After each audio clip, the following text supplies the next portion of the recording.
Parece que rolou uma pesquisa feita com o Genera, né, dando, vamos dizer, como é que é mais ou menos um perfil étnico do Brasil, e colocando o Brasil como o país mais miscigenado do mundo, o que era um pouco esperado, né, mas dado, por exemplo, que existem países como a Índia, que tem, vamos dizer, uma mistura de matrizes étnicas muito diversas, né, vamos dizer, eurasianos da estepe com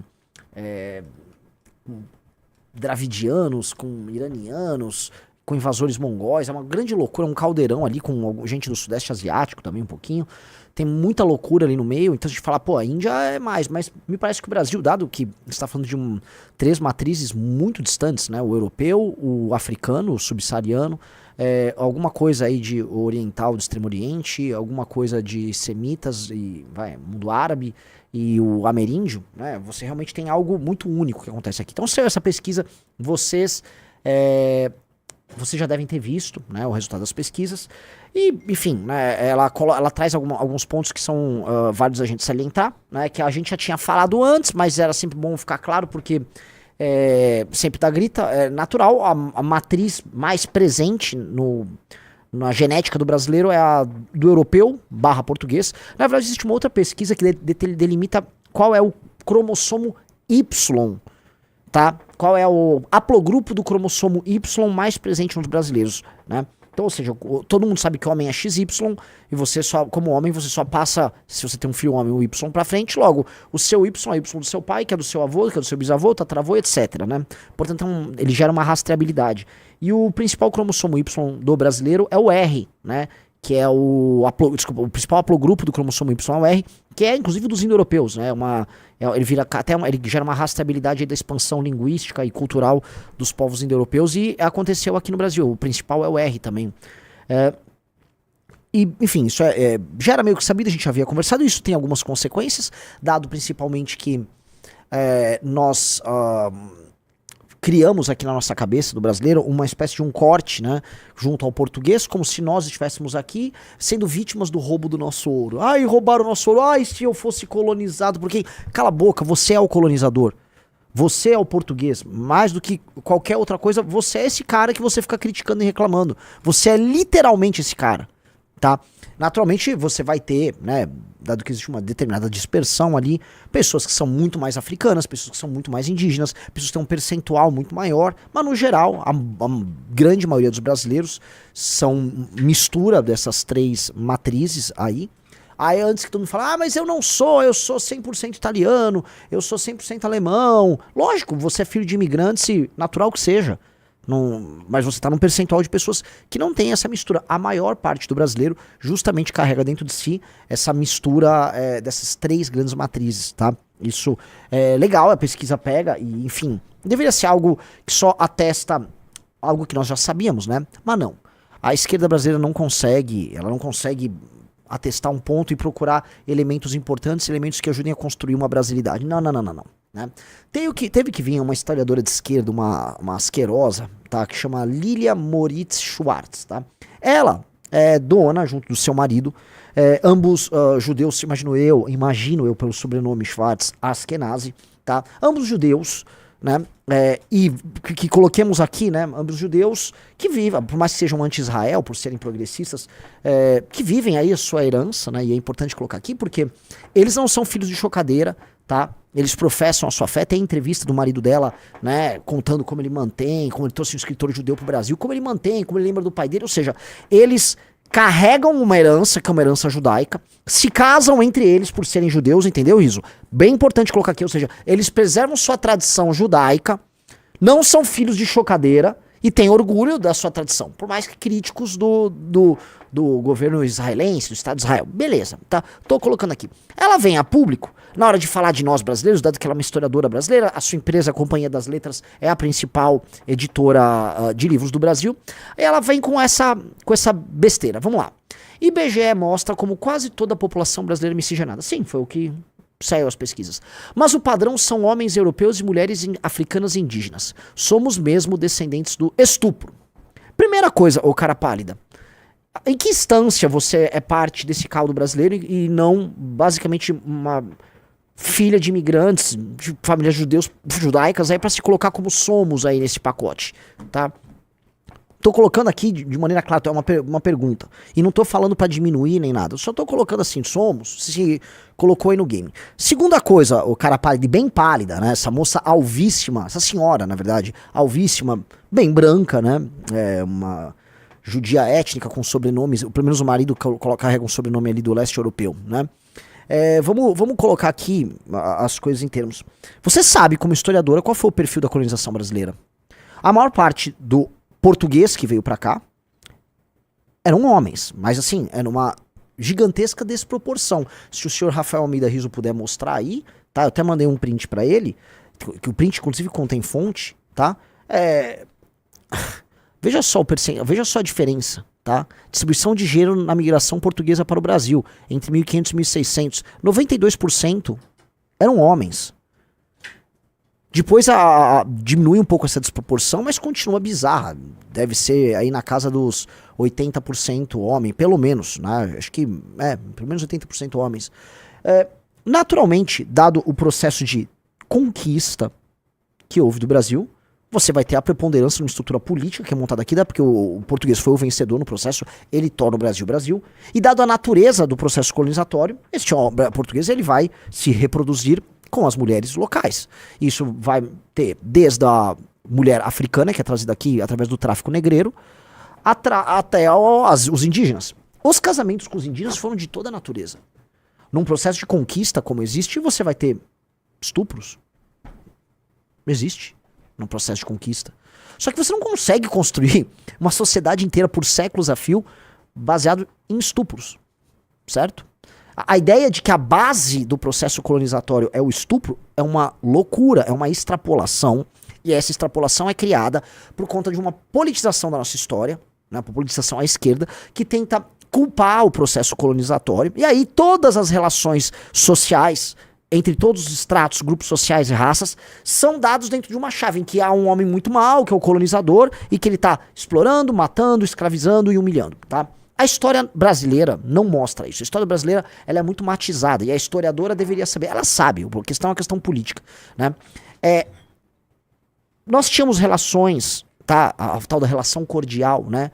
Entre o dono do escravo e o escravo, das mais diferentes naturezas. Desde uma relação, vamos dizer, mais distante, daquele fazendeiro que tinha famílias inteiras de escravos na senzala, até alguém no período do ouro, que tinha em Minas Gerais, em que o dono do escravo às vezes era ou um ex-escravo, um negro que tinha outro negro e botava pra trabalhar pra ele, ou um branco que tinha dois escravos, moravam na mesma casa, ou como o processo colonizatório no Rio Grande do Sul, que é de outra natureza, tá? Mesma coisa com os índios, né? Com os índios a história é ainda mais louca. Você teve casamentos reais na história do Brasil e também, inclusive, na colonização espanhola.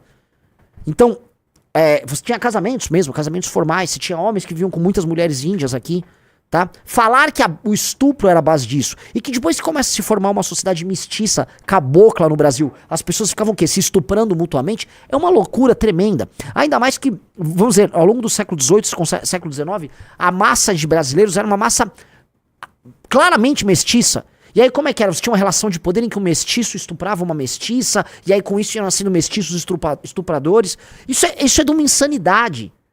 É de uma insanidade. E o que essa mulher quer colocar, que essa é a questão, o que essa mulher quer colocar é que a nossa história é uma grande violação. Volto a colocar, a nossa história é um grande estupro. E que nós somos filhos inominados, filhos bastardos de chocadeira, né? Somos todos oriundos de estupros, não sabemos quem são nossos pais, devemos odiar uma certa figura masculina branca imaginária que tem que ser desconstruída, perfeito pra ela de esquerda, com essa lógica decolonial. E aí, né, não temos orgulho do passado, temos vergonha do passado, temos que odiar nosso passado, temos que ficar com esse argumento que eu já falei pra você, tá? Você, quando fala roubaram nosso ouro, você se equipara a um esquerdista. Você tá sendo colonizado por uma mentalidade de gente como essa Lília. Enquanto ela, a gente precisa lembrar, ela não é igual a você! Eu já falei pra vocês, já falei, tá?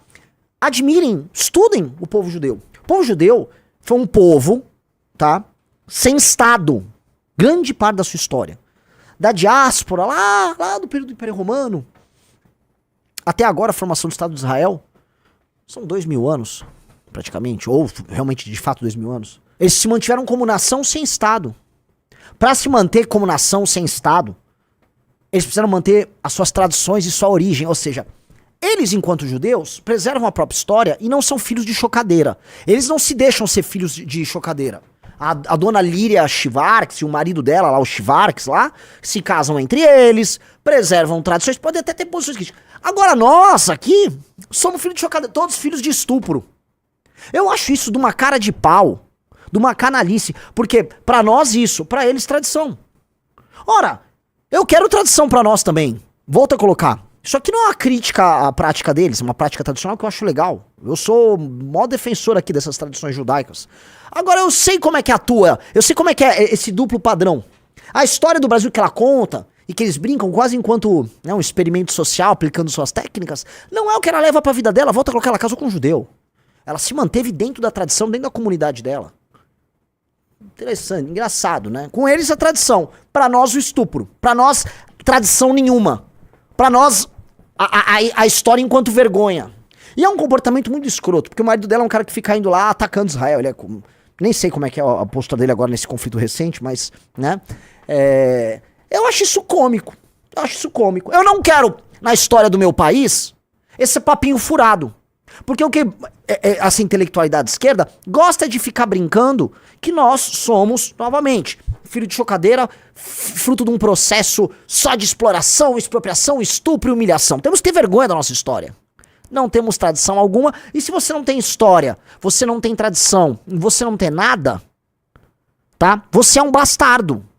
Você é um bastardo vagando como um escravo no mundo. Que é isso que eles querem que nós sejamos, como escravos. Que não tem origem, não tem família, não tem vínculos. Nós estamos perdidos nessa terra, permanentemente explorados. Estou explorado, eu não sei quem sou. É ou não é? Aqui, ó. Nós temos que ter história, temos que ter origem, temos que ter respeito aos antepassados, respeito a tradições, porque tem coisa boa na nossa história, por mais que a nossa história também seja cheia de problemas. Mas é a nossa história! É a nossa história, são os nossos mitos. E esses caras vão ficar repetindo esse tipo de mentira, porque é mentira, a exaustão, pra fomentar movimentos de ordem racial que querem ficar criando divisionismo na sociedade, pra ficar nos tornando sempre fracos, pedintes, humilhados. Aí lutando, não, tem que lutar, aqui eu tô decolonizando, vou me decolonizar aqui. Eu acho isso de uma escrotidão, pra eles tradição. Tradição, se casam entre eles, tudo fecha. Beleza, acho lindo. Adoro Israel, adoro o povo judeu. Adoro, me inspiro, estudo. Agora, pra nós brasileiros, todo mundo é filho de estupro, vão se fuder aí, editores aí dessa Companhia das Letras. Papinho furado, não caiam nessa conversa. Volto a colocar aqui, o nosso processo colonizatório, e de boa parte da América Espanhola, tem uma natureza muito menos cruel do que aconteceu nos Estados Unidos. O processo de colonização americana foi um processo de ondas em que uma população homogênea, branca, inglesa, migra para um lugar com a latitude muito similar a deles, com o mesmo clima, tá? Com boa parte da fauna, ou seja, o cara saiu lá da Inglaterra, tinha lobo, acho que tinha urso na Inglaterra, lobo, urso, tinha alce, tinha, sei lá, cervo, os climas, as estações eram todos iguais. O cara pega o barquinho, vai para os Estados Unidos, pro Canadá, mesma coisa. Só ali quando desce pra Flórida começa a mudar. Mas basicamente a mesma coisa, né? As 13 colônias estão ali, naquela faixa. Você consegue se adaptar.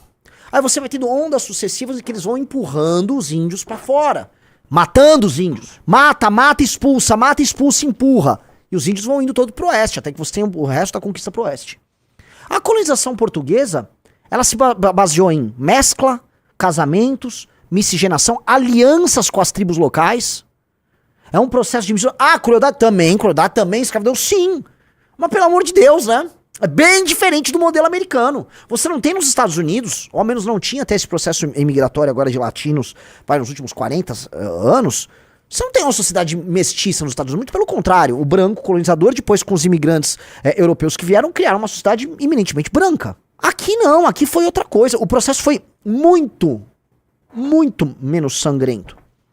E assim, não que seja um processo original que os espanhóis e os portugueses fizeram, mas foi o processo que aconteceu aqui por diversas razões. E volto a colocar, o Brasil, assim, América do Sul estão em uma latitude diferente, o clima é invertido, outra base alimentar, você teve que mesclar as culinárias, você teve que mesclar hábitos, você tem que mesclar a religiosidade, a cultura. O processo aqui foi muito diferente, foi muito sincrético.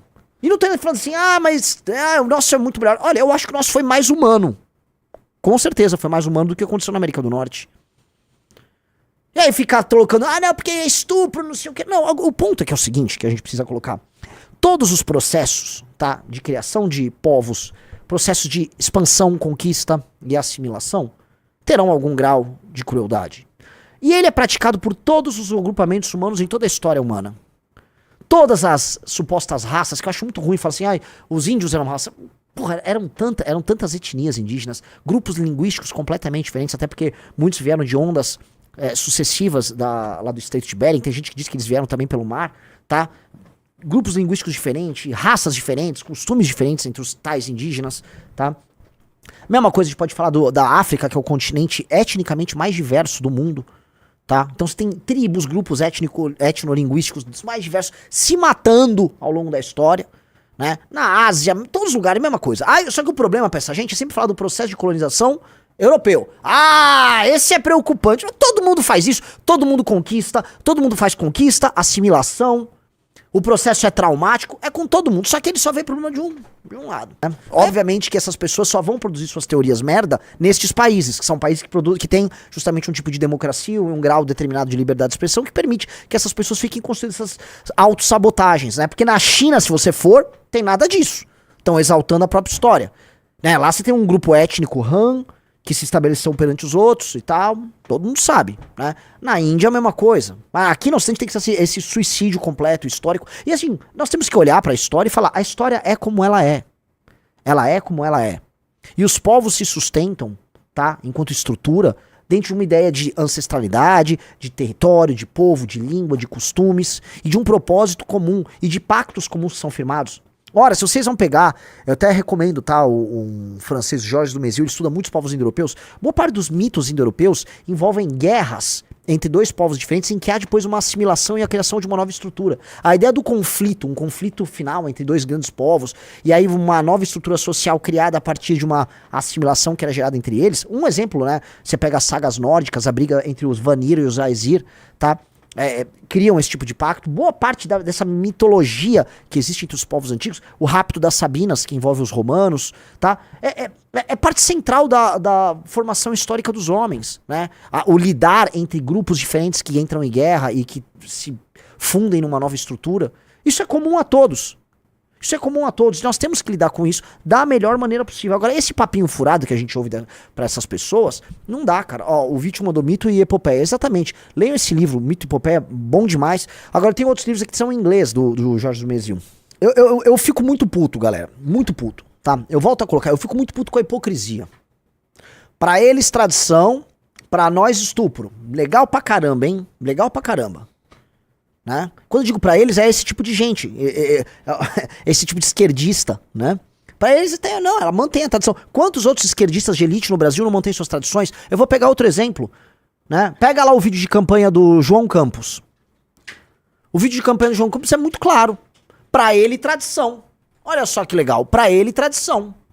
É olhinho verde, é meu vovô, meu papai com olhinho verde, nossa tradição enquanto líderes fazendeiros, donos da capitania hereditária aqui. Pra ele, tradição. Então ele evoca a tradição. Pra nós, cultura de estupro. É isso, é sempre assim. Pra ele, eu acho isso de uma filha da puta. Olha isso aqui, ó. É a mesma coisa, você pega o discurso da Lilia Schwartz, tá, e a hipocrisia dela, você joga pro João Campos, você vai ver que tem um padrão. Vamos lá.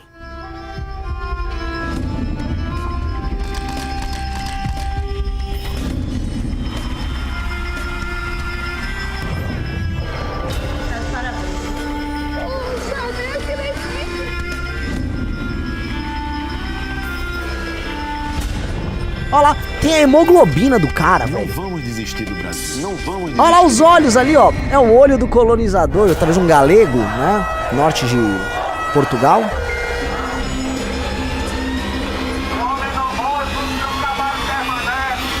Para eles a tradição, para nós o estupro. Essa é a lógica, para eles a tradição. Entenda, galera, a estrutura familiar, o clã familiar que se organiza com outros clãs familiares, é o tipo de estrutura organizacional mais antiga, tá? E das mais funcionais. Você vai entender a Europa, né, e as monarquias europeias como agrupamentos de clãs familiares, tá? Que se estabelecem, criam nações, que casam entre si e se mantém. Um clã familiar é sempre poderoso. Casas reais ou grupos familiares tradicionais que se protegem, que acumulam patrimônio em conjunto, são mais fortes do que cidadãos é foda, né? Do que cidadãos atomizados, perdidos por aí. O liberalismo nos vende a ideia do cidadão atomizado como se fosse uma grande vantagem. Não é. Clã familiar é superior mesmo. Só que você não, como é que você vai ter um clã familiar aqui se sua história é uma merda, né? Se sua história é uma desgraça? Não caiam nessa conversa. Eu volto a colocar. A Lília tá aqui, ó, estupro, não sei o quê. Ela vai ter um casamento dentro da comunidade judaica dela, tá? Tudo fechadinho com sua tradição lá. Tá mantendo a tradição. Pra ela, a tradição. Pra nós, não. Aqui o Brasil, filho do estupro. Aqui, moça. A gente sabe as consequências do seu discurso. Você só não pratica aí.